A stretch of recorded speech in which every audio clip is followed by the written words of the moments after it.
Today's tale, tell us, which city or country are you joining us from? We love connecting with our global audience. Now, let's dive into today's story. Chapter 1, Foundations of Sand. Victor Lawson never considered himself extraordinary. At 49, he built a modest construction business from scratch after being laid off from his corporate job 15 years ago. His hands, once soft from typing reports, now bore calluses from occasional field work alongside his crews. He took pride in being self-made. In a 3-bedroom colonial home in Springfield, he provided for his family, and in putting his 3 sons through college without a cent of debt. The mirror reflected a man with salt and pepper hair, crow's feet around bright hazel eyes, and shoulders that still filled out his work shirts respectably. Not bad for almost 50, he thought, straightening his collar. Tomorrow was the big day, his 50th birthday. Diana, his wife of 27 years, had been suspiciously secretive about the celebration plans. "Don't worry about a thing," she'd said with that new smile he couldn't quite place. Ever since she'd started that marketing job at Newman Enterprises 2 years ago, something had shifted between them. Their conversations had grown shorter, their intimacy less frequent.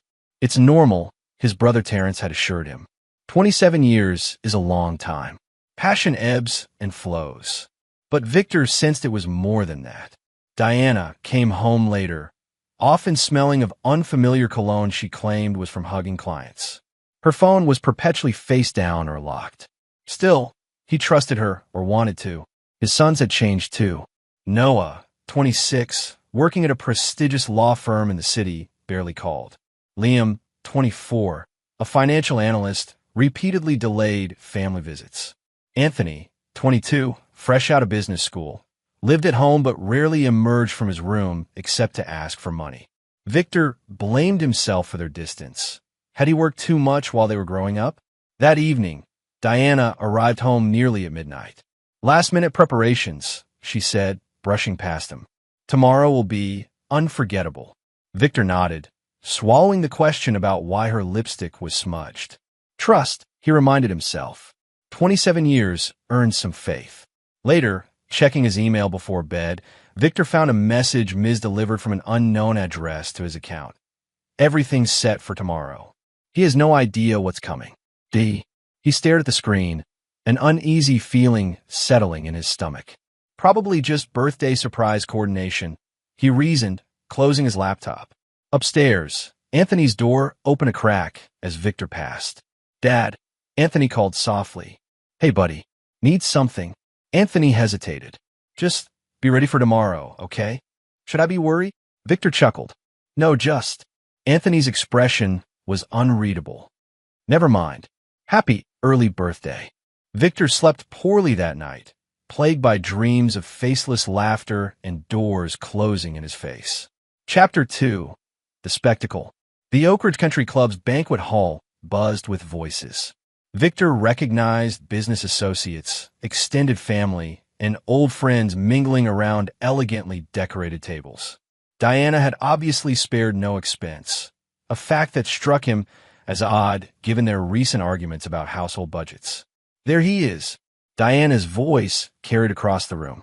She wore a crimson dress that hugged her figure, her blonde hair styled in an elaborate updo. Her smile didn't reach her eyes.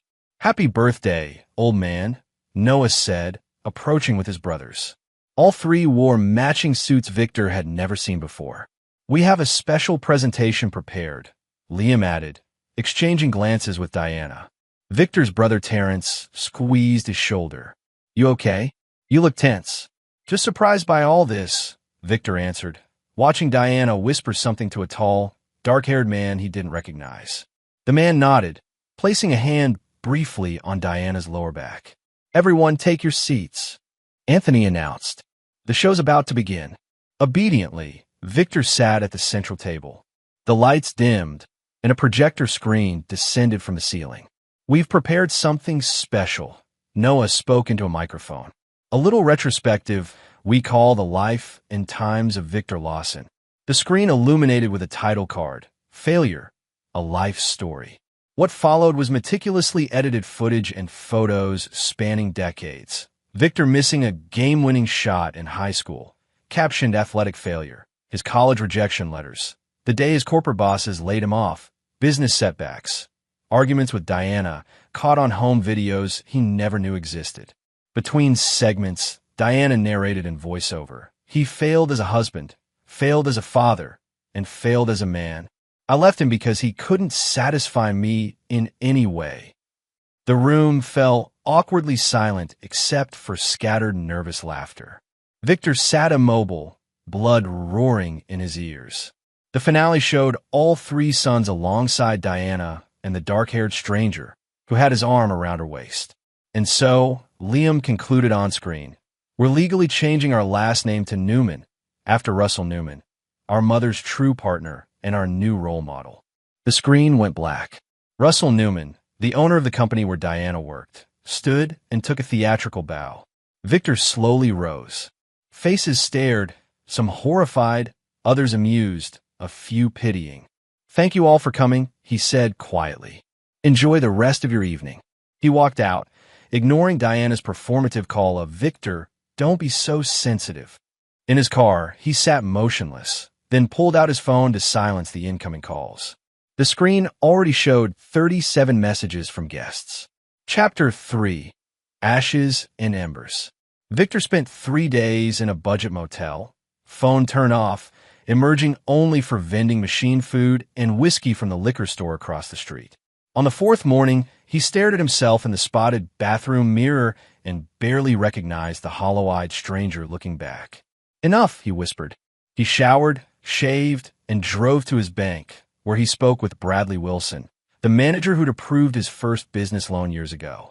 "Jesus, Victor," Bradley said when they sat in his office. "I heard what happened. Terrible business, just terrible. I need to know where I stand financially," Victor said. "Diana's been managing most of our accounts." Bradley's expression said everything before his words confirmed it. "I'm afraid Mrs. Lawson has been quite proactive. Most of your joint accounts were emptied last week. The business accounts are untouched since they're solely in your name, but there's been a freeze request filed against them pending divorce proceedings." "Divorce proceedings?" "The notice was served to your home yesterday. I assumed you knew." Victor nodded slowly. "What about the house?" "Remortgaged 3 months ago." "You signed the papers." Victor frowned. "I never signed any." He stopped, remembering the stack of business insurance documents Diana had presented him with while he was distracted with a major project bid. "I see," Victor said simply. Bradley leaned forward. "Look, Victor, I shouldn't say this, but as your friend, her new fellow Newman, he's got a reputation. 3 marriages, 3 messy divorces. Word is he enjoys the chase, then the destruction. The patterns are always similar." "A predator," Victor murmured, "and a connected one. Board memberships with the state licensing authorities, golf buddies with half the judges in the district. The kind of man who crushes opponents for sport." Victor stood. "Thank you, Bradley. What will you do?" Victor's expression hardened. "First, I'll find somewhere to live. Then a lawyer. After that, I'll start digging." Outside, Victor called Terrence from a new prepaid phone. "Jesus Christ, where have you been?" Terrence demanded. "Everyone's been looking for you." "I needed time. I'm staying with you for a while." "Of course, but Vic," Diana's saying some pretty wild things. "That you were abusive, that you hid money, that you—" "All lies," Victor cut him off. "It's a scorched earth campaign. The boys are backing her story." Victor closed his eyes briefly. "They've made their choice. I'll need your workshop space. And complete discretion." "What are you planning?" "Nothing illegal. Not yet, anyway. Just preparation." That night, in Terrence's guest room, Victor created a new email account and sent identical messages to Noah, Liam, and Anthony. "You have made your positions clear. I accept your decision to change your names and sever our relationship. I wish only that you had done it honestly, privately, rather than orchestrating a public humiliation. Despite everything, I hope you find what you're looking for in your new family arrangement. Victor Lawson." Then he opened a notebook and began writing 3 lists: assets, allies, and answers needed. Under a 4th heading, actions, he wrote just 1 line. "They chose the battlefield, but I will choose the war." Chapter 4. Beneath the Surface. "You look like hell," said Margot Davenport, sliding a cup of coffee across her cluttered desk. At 65, the private investigator had pepper gray hair cropped short and eyes that missed nothing. But I've seen worse. Thanks for seeing me, Victor replied, taking a careful sip. 2 weeks had passed since his birthday. The divorce papers had officially arrived, demanding alimony that would bankrupt him, claiming his business had hidden assets, and requesting the house plus half his retirement funds. Bradley Wilson referred me, he continued. Said you're discreet and thorough. Bradley's a good egg. Now cut the small talk and tell me what you need. Victor placed a folder on her desk. I need to understand what happened to my life. The affair is obvious, but this level of coordination, the video presentation, my son's involvement, it feels manufactured. Margot scanned the documents he'd brought. Pretty standard wealthy man takedown. Seen it before, especially with this Newman character. 3 ex-wives, all initially middle-class women who ended up with substantial settlements. My wife wasn't exactly hunting for rich husbands. We built everything together. Maybe you were target practice. She tapped Newman's photo. This type typically has enablers, people who help craft these takedowns. The emotional devastation is part of the thrill. Victor leaned forward. I need evidence. Not just of the affair, but of the conspiracy. The coordination. How deep it goes. Margot studied him. Most men in your position just want ammunition for the divorce. This isn't about the divorce. They can have the money. Then what's it about? Victor's eyes hardened. Truth. And consequences. Margot nodded slowly. My fee is $200 an hour plus expenses. I'll need 3 weeks. You have 2. And I'll pay double your rate for priority. After leaving Margot's office, Victor drove to Parkville, a working-class neighborhood across town, and parked outside a small insurance office. Inside, Dominic Reeves looked up from his desk and broke into a wide smile. Victor fucking Lawson. Haven't seen you since the Henderson Project. They shook hands warmly. Dom had been Victor's first foreman before opening his insurance business. Need to file a claim? Dom asked. No. Need a job. Dom's eyebrows shot up. You're selling the business? No, but I'm keeping a low profile for a while. Divorce situation. Diana's trying to freeze my business assets, so I need off-books income until my lawyer sorts it out. Understanding dawned on Dom's face. The birthday thing. Heard rumors. Probably all true. Dom didn't pry further. I've been meaning to renovate the back office into an apartment. Could use experienced hands. Cash payment. Perfect.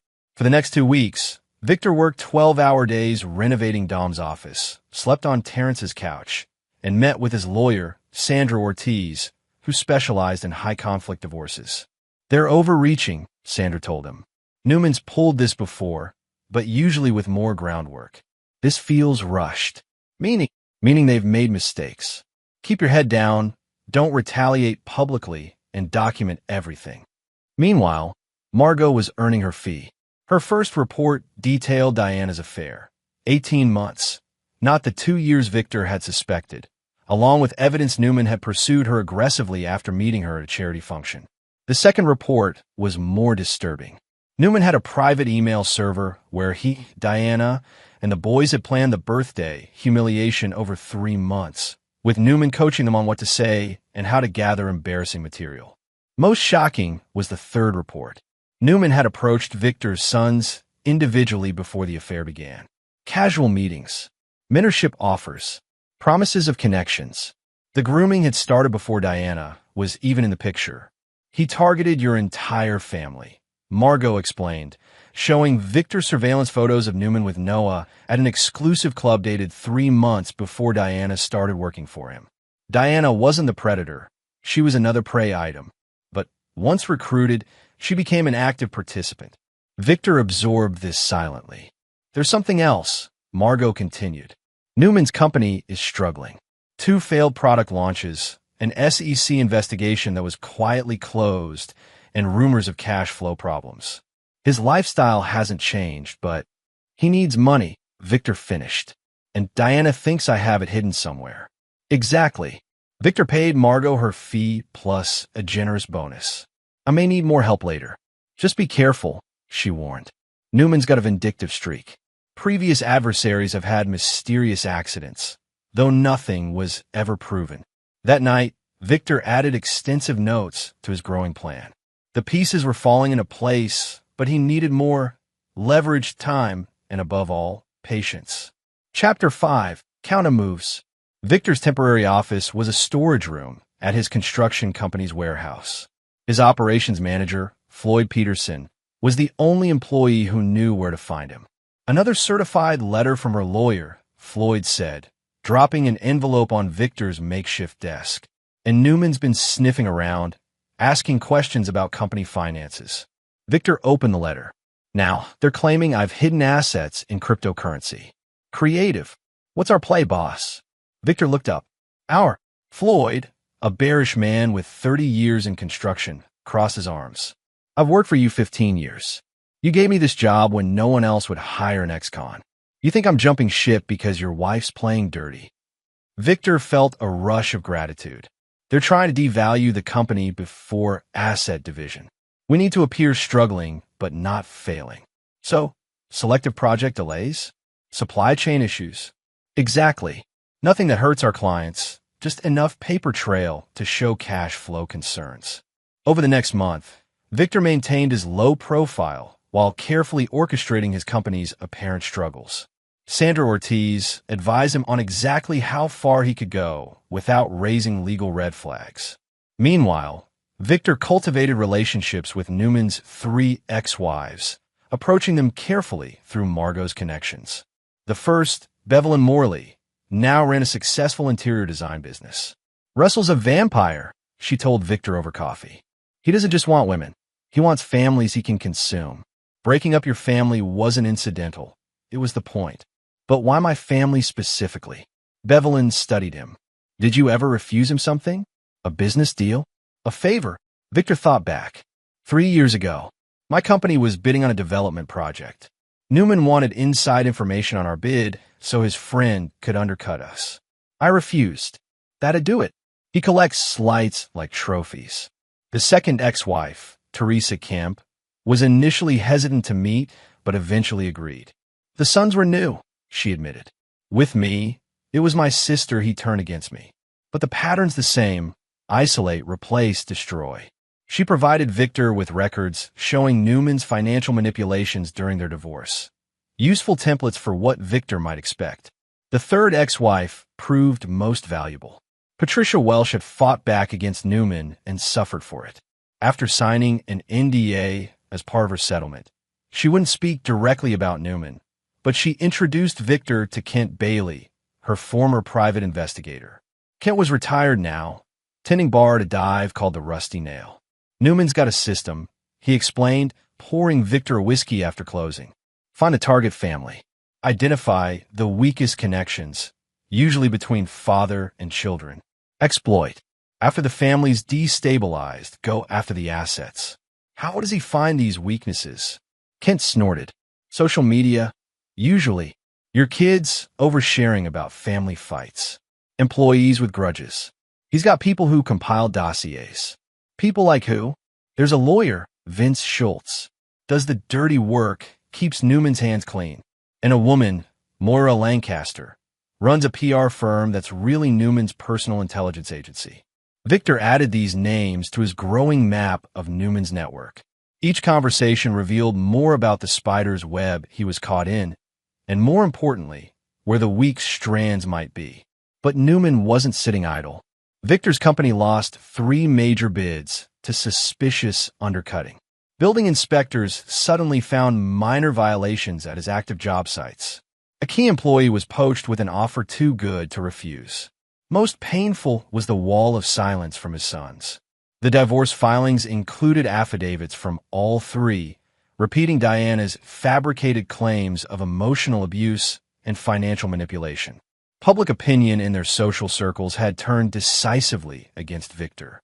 On a rainy Tuesday, Victor returned to Terrence's house to find Diana waiting in the driveway. "You're looking rough," she said, umbrella in hand. "Living like this while I'm in our house. Doesn't that bother you?" "What do you want, Diana?" Russell is growing impatient. "These delaying tactics with a divorce, they're not working in your favor. Tell Russell patience is a virtue." Diana stepped closer. We know about your offshore accounts, Victor, the shell companies. Russell has people who can find anything. Victor almost laughed. There were no offshore accounts. Is that what he promised you? My imaginary millions. Something flickered in Diana's eyes. Stop fighting this. Take the settlement offer. 20% of the business, the vacation cabin. Walk away with dignity.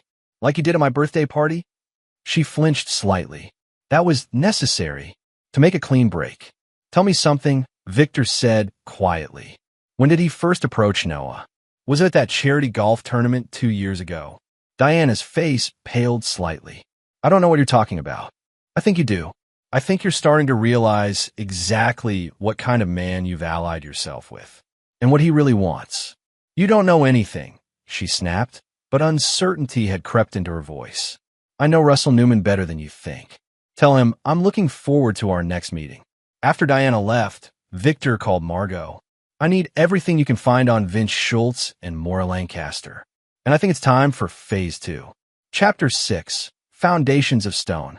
The Rusty Nail was nearly empty on Sunday afternoon when Victor arrived for his meeting with Maura Lancaster.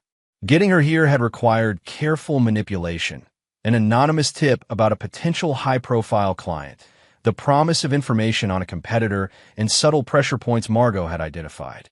Moira was younger than Victor expected, perhaps early 40s, with a severe bob and calculating eyes.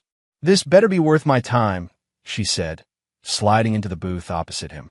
Thank you for coming, Ms. Lancaster. Victor pushed a folder across the table.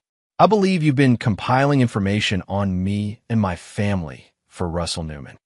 Her expression didn't change, but her fingers tensed around her water glass. I don't know what you're talking about. Let's not waste time. I know about Newman's system. Target, isolate, replace, destroy. I know you provide the intelligence for the targeting phase. She started to stand. Victor held up a hand. I'm not here to threaten you. I'm here to hire you.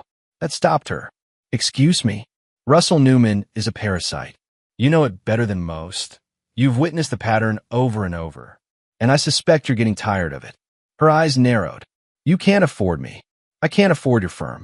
But I can afford you personally, especially with what I know about your creative accounting practices. Color drained from her face. How did you? Russell isn't the only one who can gather intelligence. I need information on Newman, the kind only an insider would have. In return, I'll pay triple your usual rate, and certain documentation about tax irregularities at Lancaster PR will disappear. For a long moment, Moira studied him. Finally, what exactly do you want? Everything. Financial records, client communications, personal habits, points of vulnerability. He'll destroy me if he finds out. Only if he's still in a position to do so. By Thursday, Victor had compiled a comprehensive dossier on Russell Newman. Legitimate business interests intertwined with questionable dealings, evidence of blackmail, records of payments to building inspectors who'd suddenly found problems with Victor's projects. More valuable were the personal details. Newman's gambling habit disguised as investment meetings in Atlantic City. His sexual harassment settlements with 3 former employees. His manipulative relationships with Diana and Victor's sons. Most importantly, Moira confirmed Victor's growing suspicion. Newman's company was on the verge of collapse. The man was leveraged to the eyeballs, using new victims' assets to pay off debts from previous ventures. He desperately needed Victor's company, not just a settlement, but full control. Armed with this knowledge, Victor accelerated his plans. He met with Floyd and his most trusted employees to restructure the company. On paper, it appeared to be faltering, with project delays and cost overruns. In reality, Victor was shifting assets, creating contingency plans, and laying the groundwork for what would come next. Meanwhile, Diana had begun calling him repeatedly, her messages growing increasingly desperate as Newman pressured her about the lack of progress in securing Victor's assets.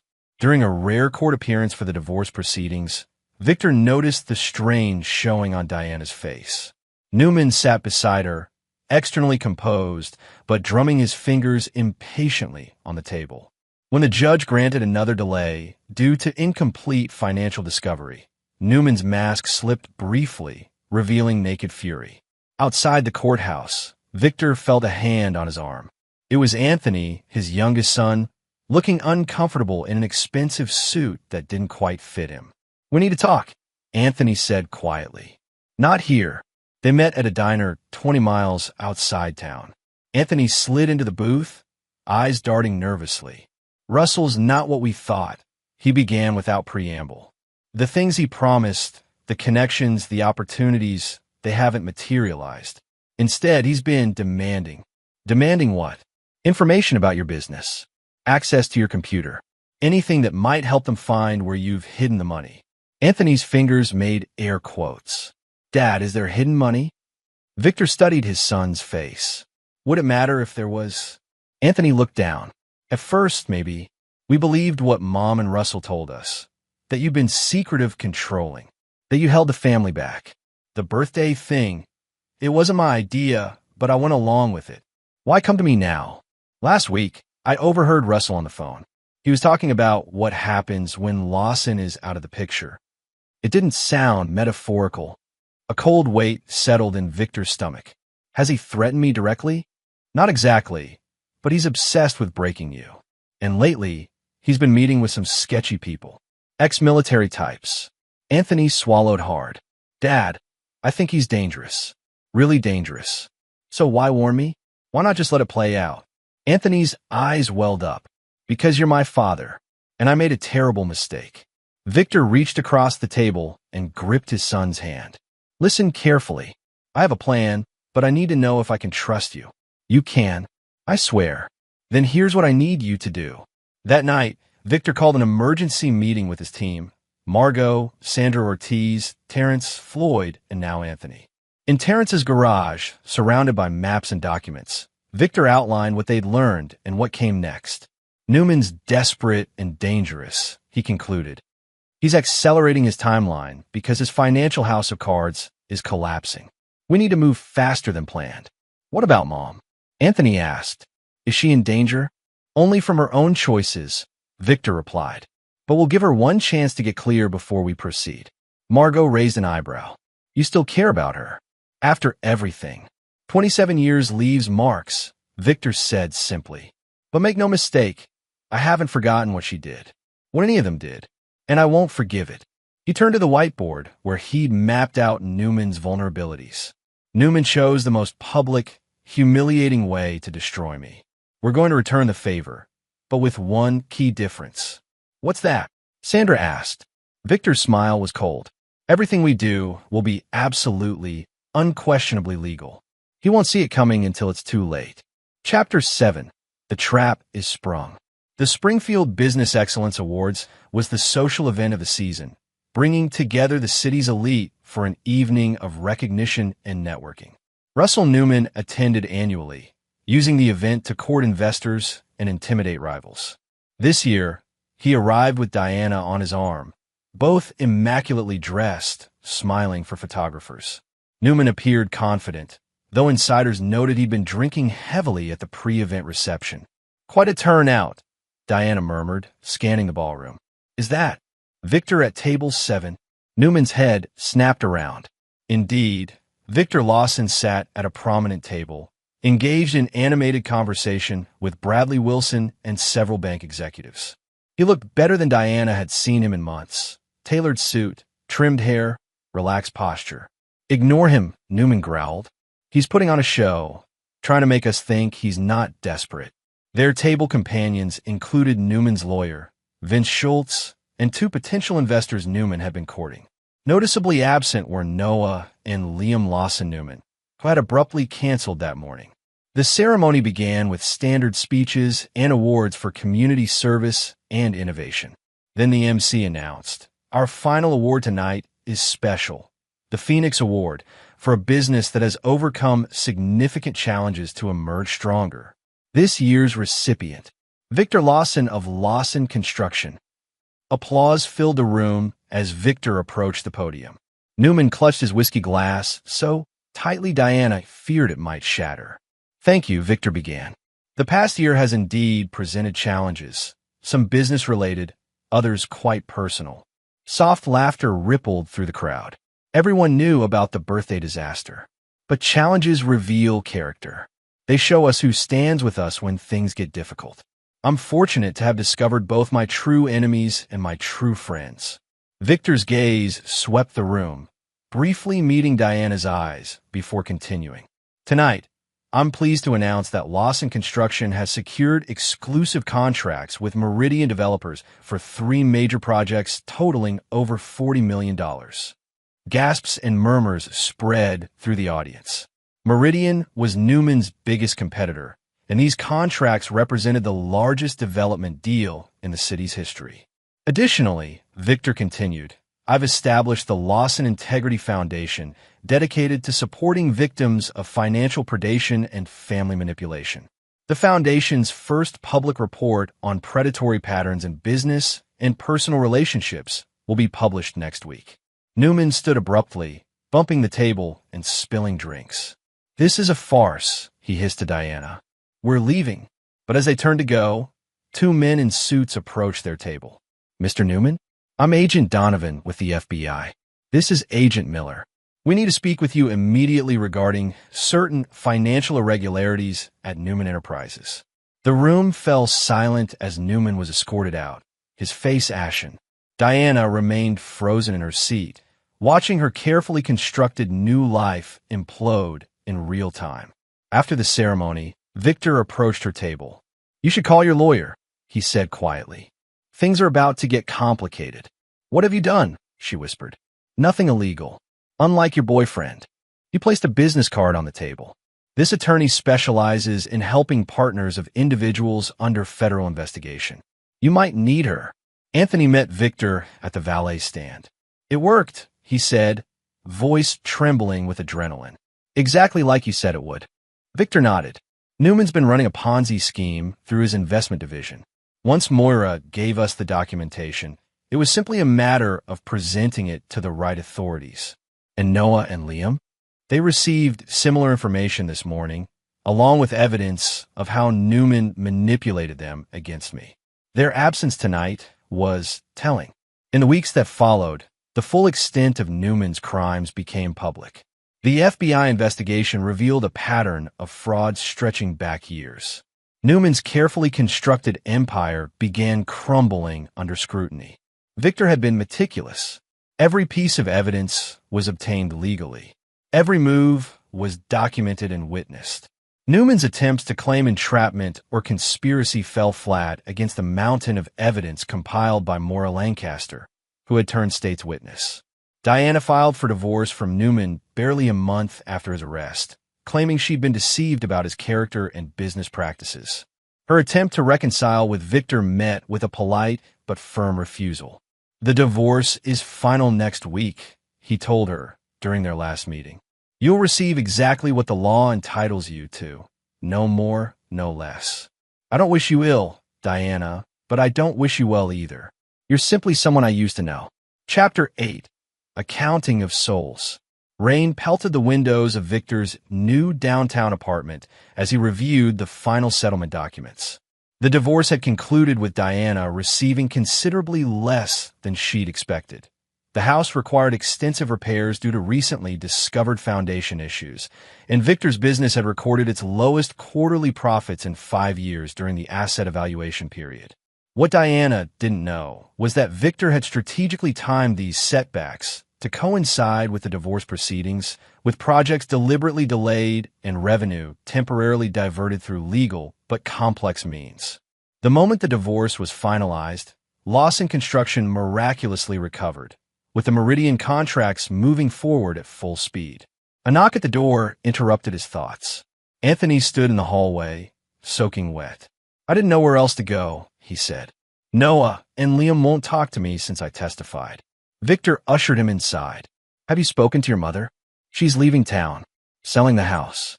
Says there's nothing left for her here. Anthony peeled off his wet jacket. She wanted me to ask you something. About the timing of everything. Newman's arrest, the Meridian contracts, the foundation issues at the house. She thinks you planned it all. And what do you think? Anthony met his father's eyes. I think you gave everyone exactly what they deserved. Victor nodded slightly.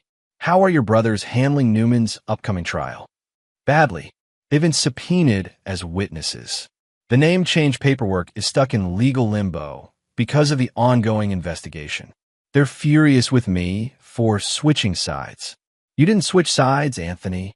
You recognized a mistake and tried to make it right. There's a difference. The next morning, Victor met Noah at a coffee shop near the courthouse.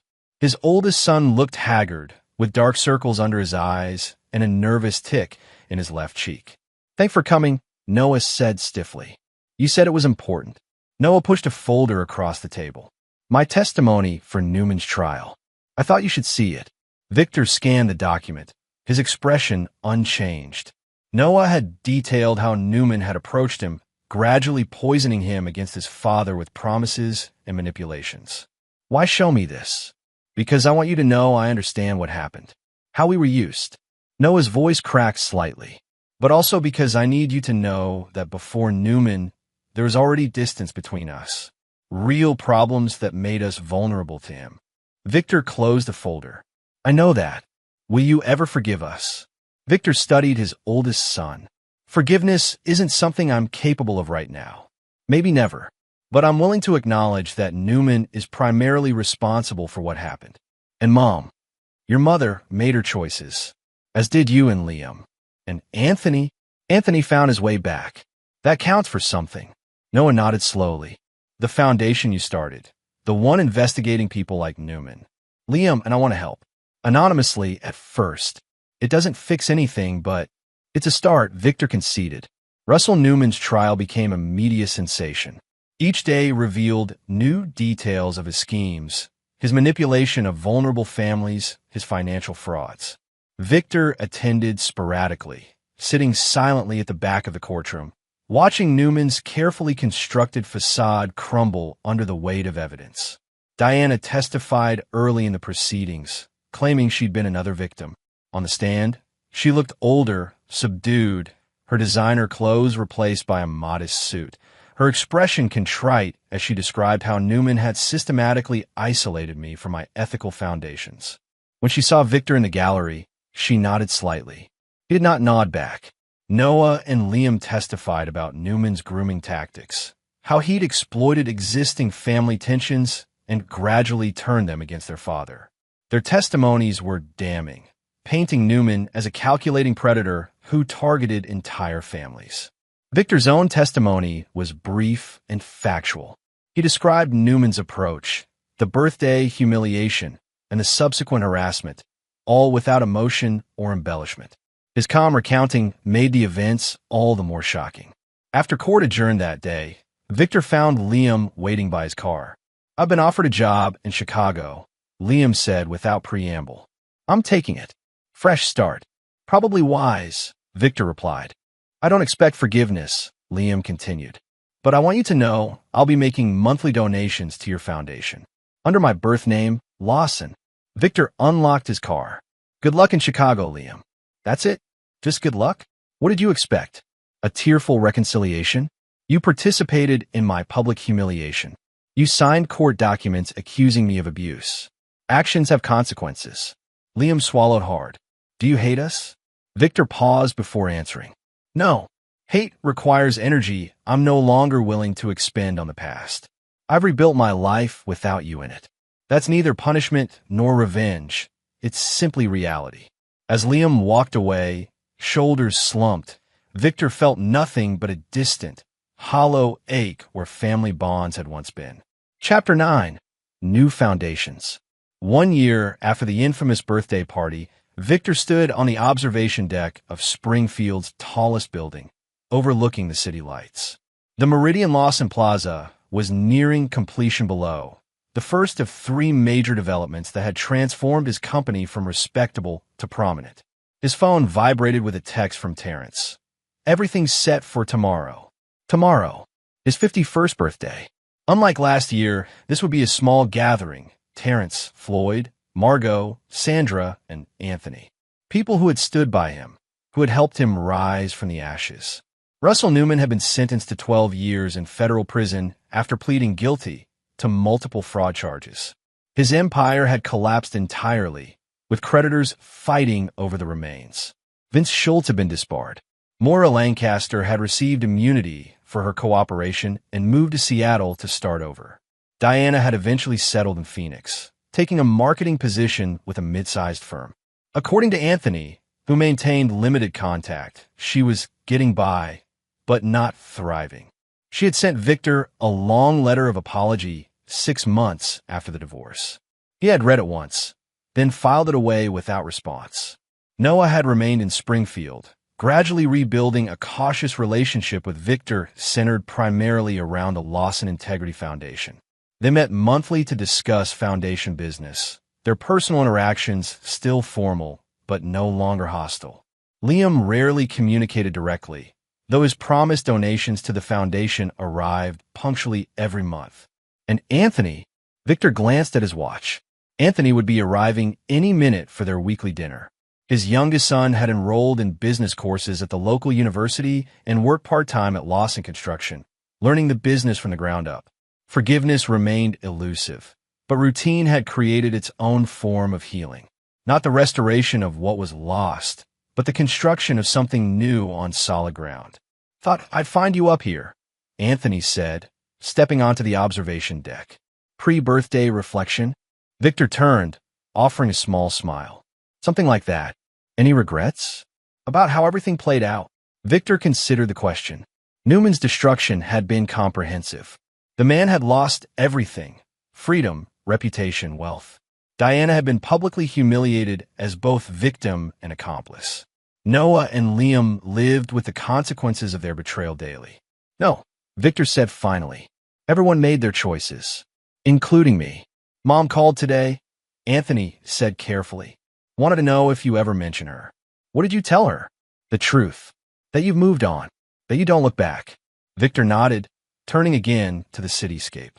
Below, construction lights illuminated his newest project, physical proof of his resurrection. "She wanted me to ask if you'd ever consider talking to her again," Anthony continued. "Even just once for closure. There's nothing to say. The past is settled." They stood in silence for a moment before Anthony spoke again. "You know, for what it's worth, I think you won." Victor shook his head slightly. "It was never about winning. It was about surviving, then rebuilding, on my terms. Still, you came out stronger. Stronger in some ways. Different in others." Victor checked his watch. "Dinner reservations in 20 minutes. Shall we?"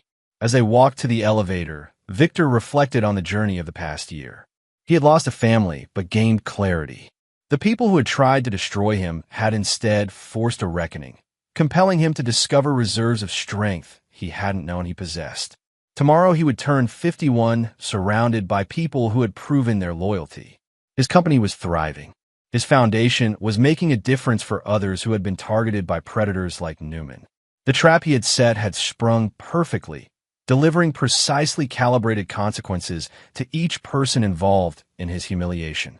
Not through violence or illegal means, but through patience, intelligence, and the meticulous exploitation of his enemy's weaknesses.